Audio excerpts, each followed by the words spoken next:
Hi guys, for today's video we are going to discuss about the different parts of the sewing machine. We have the upper part and the lower part.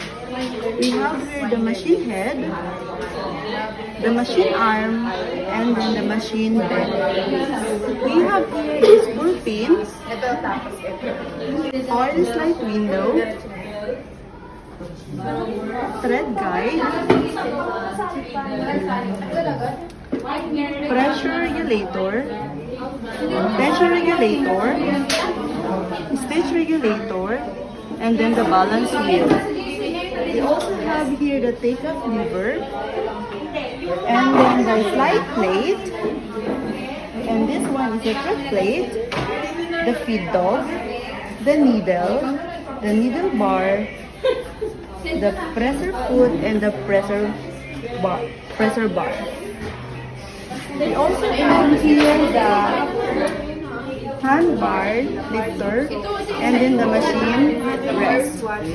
We also have here the reverse lever, the bobbin winder base, and then the bobbin winder island.